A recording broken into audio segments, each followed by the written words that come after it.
K-팝 데몬 헌터스 현상 탐구.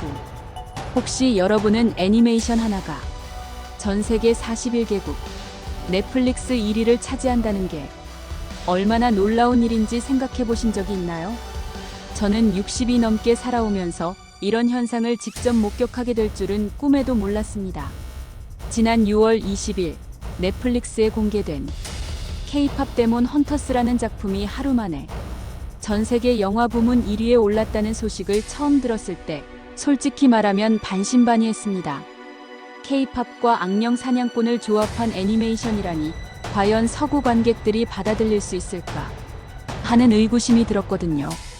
그런데 이 작품이 만들어낸 파급력은 제 상상을 훨씬 뛰어넘었습니다.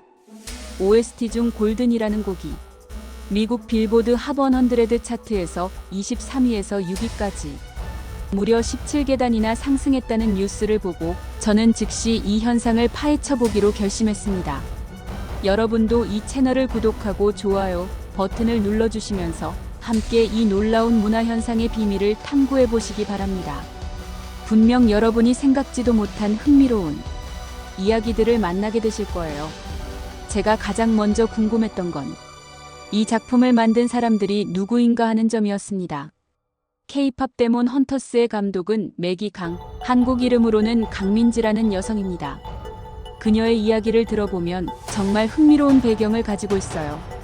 5살 때 아버지의 회사 일로 토론토에 갔는데 처음엔 1, 2년 정도만 있을 줄 알았다고 합니다. 그런데 5년이 지나고 보니 완전히 이민을 하게 되어버렸다는 거죠. 갑자기 국적이 바뀌어버린 셈입니다. 하지만 놀라운 건 그녀가 아직도 한국어를 정말 유창하게 구사한다는 점이에요. 제가 직접 그녀의 인터뷰 영상을 봤는데 안녕하세요. 강민지 감독입니다. 이 영화 만들면서 너무 오랫동안 걱정을 했고요. 특히 한국 분들이 어떻게 생각을 할까? 제가 많이 고민을 했어요. 그런데 반응이 너무 좋은 것 같아서 진짜 실감이 안 나네요 라고 말하는 모습을 보고 정말 감동받았습니다. 한국에서 어린 시절을 보낸 기억과 해외에서 자란 경험이 어우러져서 한국 문화를 외국인들도 이해할 수 있는 방식으로 풀어낼 수 있었던 게 아닐까 싶었어요. 이런 독특한 배경이 작품의 성공에 중요한 역할을 했다고 생각합니다. 공동 감독인 크리스 아페란스키도 한 인터뷰에서 아직 답이 나오지 않은 질문들이 너무 많다. 그 질문들 자체로 이야기가 될 수 있는 가능성이 엄청 많은 것 같다고 말했는데 이미 속편을 염두에 두고 있다는 걸 알 수 있었습니다. 그런데 이 작품이 단순히 한국적인 소재를 다뤘다고 해서 성공한 건 아니에요. 제가 더 깊이 파보니까 정말 치밀한 세계관과 스토리텔링이 숨어 있더라고요. 주인공 루미는 헌터이면서 동시에 악령의 피를 이어받은 반인 반악령이라는 설정입니다. 이런 이중적 정체성은 사실 많은 이민자들이나 문화적 경계에 서 있는 사람들이 공감할 수 있는 부분이에요. 완전히 한쪽에 속하지도 그렇다고 다른 쪽에 완전히 속하지도 못하는 그런 미묘한 감정 말이죠. 헌트릭스라는 아이돌 그룹이 실제로는 악령 사냥꾼이라는 설정도 정말 흥미로웠습니다. 겉으로는 화려한 퍼포먼스를 보여주지만 뒤에서는 세계를 구하는 일을 한다는 이중적 삶의 모습이요. 이게 실제 K-팝 아이돌들의 현실과도 묘하게 맞아떨어지는 부분이 있어요. 실제 K-팝 아이돌들도 무대 위에서는 완벽한 모습을 보여주지만 무대 뒤에서는 엄청난 노력과 희생을 감내하고 있잖아요. 물론 악령과 싸우지는 않겠지만요. 이 작품의 음악적 성과도 정말 놀라웠습니다. 골든이라는 곡이 빌보드 핫 100에서 6위까지 올랐다는 건 정말 대단한 일이에요. 그런데 더 놀라운 건 이 곡뿐만 아니라 7개의 다른 곡들도 모두 탑 100에 진입했다는 점입니다. 저도 실제로 이 곡들을 들어봤는데 정말 중독성이 강하더라고요. 듣다 보면 어느새 어깨를 들썩이고 있는 제 자신을 발견하게 됩니다. K-팝의 특유의 훅과 멜로디, 그리고 서구적인 애니메이션 음악의 장점이 완벽하게 결합된 느낌이었어요. 하지만 이 작품의 성공 뒤에는 안타까운 이야기도 숨어 있습니다.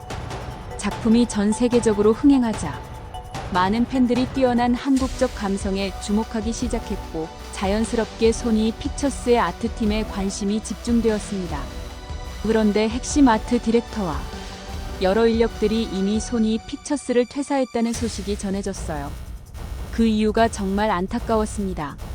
제작팀 내의 한 고위 인사가 차별행위와 사내 정치를 일삼았다는 거였어요. 본사 임원들이 아트팀의 퇴사를 막으려고 노력했지만 그 사람의 행동이 너무 심각해서 결국 모든 핵심 인력들이 떠나버렸다고 합니다. 다행히 지금은 그 고위 인사도 해외에서 이슈가 되자 결국 소니에서 나갔다고 하네요. 이런 내부적 갈등이 시즌2 제작에 악재가 될 수도 있다는 우려가 나오고 있습니다. 하지만 다행히도 매기 강 감독은 여전히 프로젝트에 참여하고 있고 무엇보다 성우진들이 모두 속편 출연해 긍정적인 반응을 보이고 있어요. 주인공 루미 역을 맡은 애슐리 존은 시즌2 복귀 의향이 있냐는 질문에 과격할 정도로 예스를 외쳤다고 합니다. 정말 적극적인 반응이죠. 진우 역의 성우를 맡은 유지영도 이미 속편에서 하고 싶은 일들을 정해놨고 자신의 아이디어를 감독들에게 전달했다고 해요. 이렇게 제작진과 출연진 모두가 속편에 대해 긍정적인 반응을 보이고 있다는 건 정말 희망적인 소식이에요. 전 세계적인 흥행세를 고려하면 시즌2 제작 가능성은 충분히 높다고 볼 수 있습니다. 그런데 시즌2에서는 어떤 이야기들이 펼쳐질까요? 시즌1에서 완전히 해결되지 않은 떡밥들이 여러 개 있거든요. 첫 번째로는 황금 혼문의 완성 여부입니다. 헌트릭스 멤버들이 목표로 했던 황금 혼문은 결국 완성되지 못했어요. 만약 이게 완성된다면 세계가 어떻게 변하게 될지에 대한 궁금증이 남아있죠. 두 번째는 루미의 악령 아버지에 대한 이야기예요. 루미는 헌터이면서 동시에 악령의 피를 물려받은 존재인데 도대체 엄마와 아버지가 어떻게 만나게 되었고 루미가 어떻게 태어나게 된 건지에 대한 배경 이야기가 필요해 보입니다. 그리고 악령인 아버지가 과연 살아있는지도 궁금한 부분이고요. 세 번째는 진우의 생존 여부입니다. 진우는 결국 키마를 배신하고 루미를 대신해서 키마의 공격을 막아주며 자신의 혼을 넘기고 소멸하게 돼요. 이게 진우의 속죄이자 완전한 죽음이라고 보는 시각도 있지만 외국 팬들 사이에서는 한국의 환생 개념을 언급하며 진우가 다시 살아날 거라는 추측도 나오고 있어요. 저도 개인적으로는 진우가 다시 돌아왔으면 좋겠다는 생각이에요. 그의 캐릭터가 워낙 매력적이었거든요. 이런 미해결 떡밥들 때문에 팬들의 시즌2에 대한 기대감이 더욱 높아지고 있는 것 같아요. 그리고 이런 기대감이 실제 제작진들에게도 큰 동력이 되고 있을 거라고 생각합니다. 그런데 이 작품의 성공을 분석해보면서 저는 정말 흥미로운 문화적 현상을 발견했어요. 바로 K-팝과 애니메이션 그리고 판타지 장르가 만나면서 생겨난 시너지 효과였습니다. K-팝은 이미 전 세계적으로 큰 인기를 얻고 있고 애니메이션 역시 넷플릭스 같은 플랫폼을 통해 국경을 넘나들며 사랑받고 있어요. 여기에 악령이나 초자연적 존재들과의 싸움이라는 판타지 요소까지 더해지니까 정말 강력한 조합이 만들어진 거죠. 특히 해외 팬들의 반응을 보면 정말 흥미로워요. 서구권 관객들이 처음에는 K-팝 아이돌이 악령과 싸운다는 설정에 대해 어떻게 생각할지 걱정스러웠는데 오히려 이런 독특한 조합이 신선하고 재미있다는 반응을 보인 거예요. 한 미국 팬이 소셜미디어에 올린 글을 보면 K-팝 스타들이 실제로는 세계를 구하는 영웅들이라는 설정이 정말 멋있다.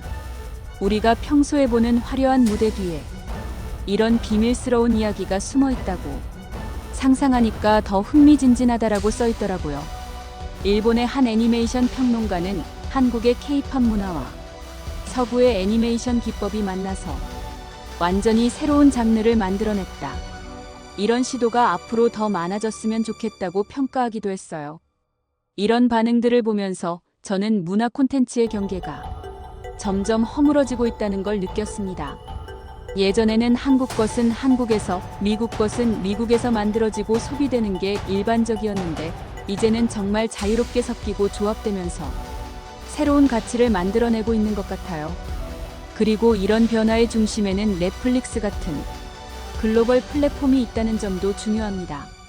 K-팝 데몬 헌터스가 전 세계 41개국에서 동시에 1위를 차지할 수 있었던 것도 결국 이런 플랫폼의 힘 덕분이에요. 예전 같으면 한국에서 만든 애니메이션이 미국이나 유럽에서 인기를 얻으려면 정말 복잡한 유통 과정을 거쳐야 했을 거예요.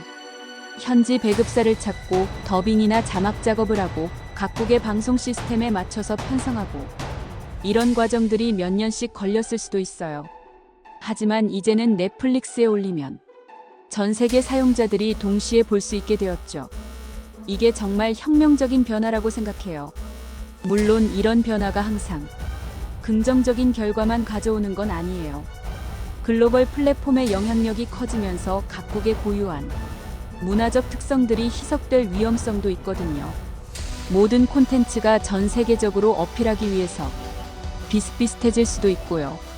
하지만 K-팝 데몬 헌터스의 경우에는 오히려 한국적인 요소들을 더욱 강화하면서도 글로벌한 어필에 성공했다는 점에서 정말 의미 있다고 생각해요. 한국의 전통적인 악령 퇴치 이야기와 현대적인 K-팝 문화가 만나서 완전히 새로운 작품이 탄생한 거니까요. 이 작품을 통해서 많은 외국인들이 한국 문화에 대해 더 깊은 관심을 가지게 되었다는 점도 정말 뜻깊어요. 단순히 K-팝 음악만 듣는 게 아니라 한국의 전통 설화나 무속문화, 그리고 현대 한국 사회의 모습까지도 함께 접하게 된 거죠. 한 유럽 팬이 쓴 댓글을 보면 K-팝 데몬 헌터스를 보고 나서 한국의 전통 귀신 이야기들에 대해 찾아보게 되었다. 구미호나 도깨비 같은 존재들이 정말 흥미롭더라. 한국 문화의 깊이를 새롭게 발견한 기분이다라고 써있더라고요. 이런 반응들을 보면서 저는 문화 콘텐츠의 힘을 새삼 느끼게 되었어요. 하나의 작품이 단순히 재미를 주는 것을 넘어서서 서로 다른 문화권 사람들 사이에 이해와 소통의 다리 역할을 할 수 있다는 거죠. 그리고 이런 현상은 K-팝 데몬 헌터스만의 이야기가 아니에요. 최근 몇 년 사이에 오징어 게임, 기생충, 미나리 같은 한국 콘텐츠들이 전 세계적으로 성공하면서 한국 문화에 대한 관심이 폭발적으로 증가했잖아요. 하지만 K-팝 데몬 헌터스는 이런 성공작들과는 조금 다른 의미를 가진다고 생각해요.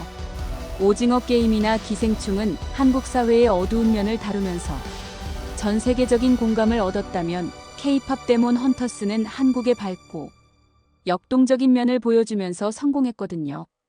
K-팝의 화려함과 에너지, 그리고 선악의 대결이라는 명확한 메시지가 결합되면서 정말 긍정적이고 희망적인 작품이 만들어진 거죠. 특히 어린 관객들에게는 이런 긍정적인 메시지가 더욱 의미 있을 것 같아요. 오늘 이 내용을 영상으로 준비해봤는데 여러분들의 관심과 구독, 좋아요, 댓글은 영상 제작에 큰 도움이 됩니다. 실제로 해외 부모들 사이에서도 이 작품에 대한 반응이 좋다고 들었어요. 아이들이 좋아하는 음악과 액션이 있으면서도 동시에 선악의 구분이 명확하고 우정과 희생의 가치를 다루고 있어서 교육적 효과도 있다는 거죠. 한 캐나다 부모가 쓴 후기를 보면 우리 아이가 K-팝 데몬 헌터스를 본 이후로 한국어를 배우고 싶다고 한다. 그리고 루미처럼 용기 있는 사람이 되고 싶다고 말한다. 이런 좋은 롤모델을 제시해준 작품에 정말 감사하다라고 써있더라고요. 이런 반응을 보면서 저는 정말 뿌듯함을 느꼈어요. 한국에서 만든 작품이 전 세계 아이들에게 꿈과 희망을 주고 있다는 게 얼마나 멋진 일인지 모르겠어요. 그리고 시즌2가 제작된다면 이런 긍정적인 영향력이 더욱 확산될 수 있을 거라고 생각합니다. 더 많은 사람들이 한국 문화에 관심을 가지게 될 테고 더 많은 창작자들이 이런 문화 융합 작품에 도전하게 될 수도 있어요. 물론 시즌2 제작에는 여러 가지 어려움들이 있을 거예요. 앞서 말한 아트팀 이탈 문제도 있고 무엇보다 첫 시즌의 성공을 뛰어넘어야 한다는 부담감도 클 거고요. 하지만 저는 충분히 가능하다고 생각해요. 매기 강 감독의 역량도 검증되었고 성우진들의 의지도 확고하고 무엇보다 전 세계 팬들의 기대와 응원이 있으니까요. 그리고 시즌2에서는 첫 시즌에서 다루지 못한 더 깊이 있는 이야기들을 펼칠 수 있을 거예요. 루미의 정체성에 대한 고민, 헌트릭스 멤버들 각각의 배경 이야기, 그리고 더 스케일이 큰 악령들과의 대결까지 생각만 해도 기대가 되네요. 특히 저는 한국의 다양한 전통 문화 요소들이 더 많이 등장했으면 좋겠어요. 첫 시즌에서도 한국적인 요소들이 많이 나왔지만 아직 소개되지 않은 흥미로운 소재들이 정말 많거든요. 예를 들어 한국의 전통 무술이나 의상, 음식 문화, 그리고 다양한 지역의 설화들까지. 이런 요소들이 현대적인 애니메이션과 만난다면 정말 매력적인 작품이 나올 수 있을 것 같아요. 그리고 음악적인 면에서도 더욱 발전된 모습을 기대해 봅니다. 첫 시즌의 OST가 빌보드 차트에서 이런 성과를 거둔 만큼 시즌2에서는 더욱 다양하고 실험적인 음악들을 시도해 볼 수 있을 거예요. K-팝의 다양한 장르들, 예를 들어 발라드나 힙합, 일렉트로닉 음악 등이 애니메이션 음악과 결합된다면 정말 혁신적인 사운드가 나올 수도 있을 것 같아요. 또한 시즌2에서는 더 많은 한국 아티스트들이 참여할 수도 있을 거예요. 실제 K-팝 아이돌들이 성우로 참여하거나 유명한 프로듀서들이 음악 작업에 참여한다면 정말 화제가 될 것 같아요. 물론 이런 기대들이 모두 현실이 될지는 아직 모르겠어요. 하지만 K-팝 데몬 헌터스가 보여준 가능성만으로도 충분히 의미 있다고 생각합니다. 이 작품은 한국 문화 콘텐츠의 새로운 가능성을 보여준 동시에 전 세계 사람들이 서로의 문화를 이해하고 공감할 수 있는 새로운 방법을 제시했어요. 그리고 무엇보다 정말 재미있고 감동적인 작품을 만들어냈죠. 앞으로도 이런 시도들이 계속 이어졌으면 좋겠어요. 한국의 창작자들이 더욱 자신감을 가지고 글로벌한 무대에서 도전할 수 있도록, 그리고 전 세계 관객들이 한국 문화의 매력을 더 많이 발견할 수 있도록 말이에요. 저는 앞으로도 이런 흥미로운 문화 현상들을 계속 탐구해서 여러분들과 공유하려고 합니다. 오늘 이야기가 재미있으셨다면 구독과 좋아요, 그리고 댓글로 여러분의 생각을 들려주세요. K-팝 데몬 헌터스에 대한 여러분의 감상이나 시즌2에 대한 기대 등 무엇이든 좋습니다. 문화는 혼자서는 만들어질 수 없어요. 창작자와 관객, 그리고 그것을 연결해주는 사람들이 모두 함께해야 비로소 진정한 문화적 현상이 일어나는 거죠. 여러분도 이런 문화적 여행에 함께 참여해주셔서 정말 감사합니다. K-팝 데몬 헌터스의 성공은 끝이 아니라 시작이라고 생각해요. 앞으로 더 많은 멋진 작품들이 나올 거고, 더 많은 문화적 교류가 일어날 거고, 더 많은 사람들이 서로를 이해하게 될 거예요. 그런 미래를 함께 만들어 나가요.